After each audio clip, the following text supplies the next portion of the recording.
This ain't advice. I'm not your advisor. And as they say in the biz, slap that subscribe button. We're only about 100,000 away from 1,000,000.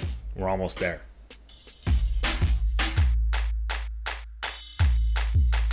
Welcome to another episode of Buck Talk, Mailbag Edition. Let's check out today's question. Been invested solely in a single index fund for a handful of years and would like advice about how to diversify.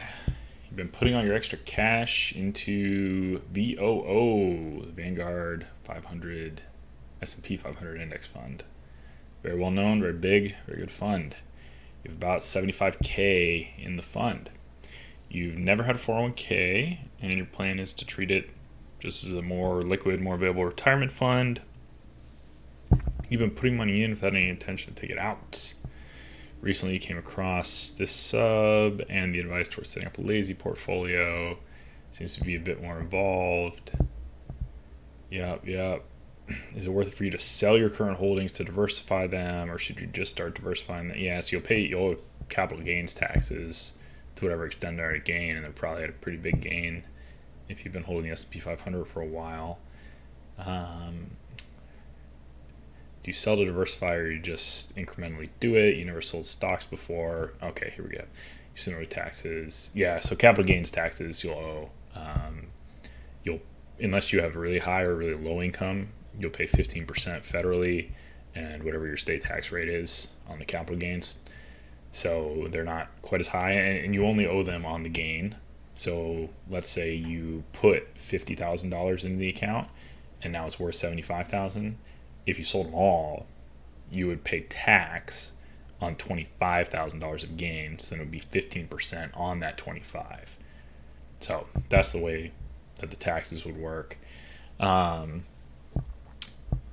S&P 500, you're asking a good question. The S&P 500 has done amazingly. It's been the best performing asset class really for the last 10 years, almost straight. That's an exaggeration, but it's done really, really well. In most periods, it's outperformed.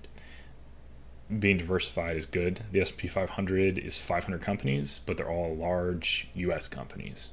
So the two places, if you wanted to diversify in the stock market world, would be having some smaller stocks, some stocks that are not, $10 billion plus, and having some international stocks that are not headquartered in the United States. Those would be the two ways to go.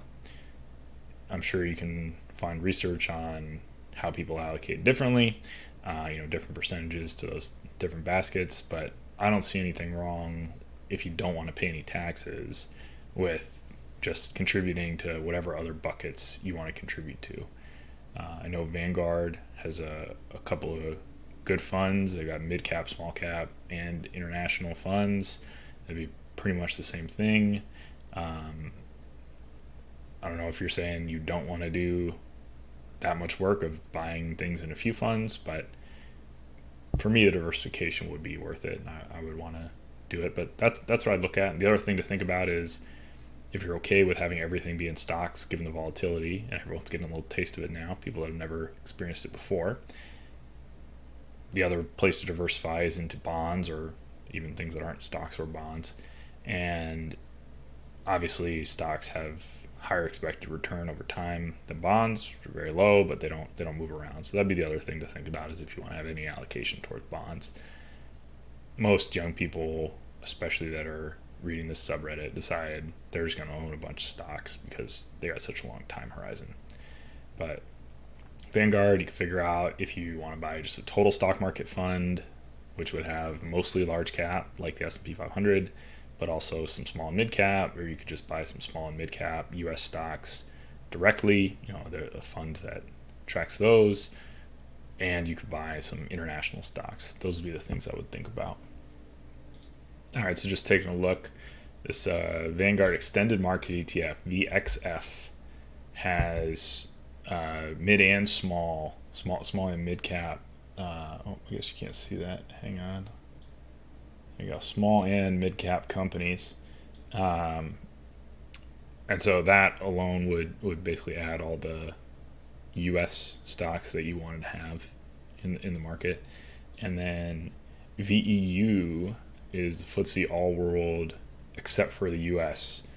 ETF, ex-US, and you can see what's in it. So 22% emerging markets, 41% Europe, 28% Pacific, and there's a tiny little bit of North America and some Mexico and Canada. But those would cover your bases pretty well, just as places to start your search.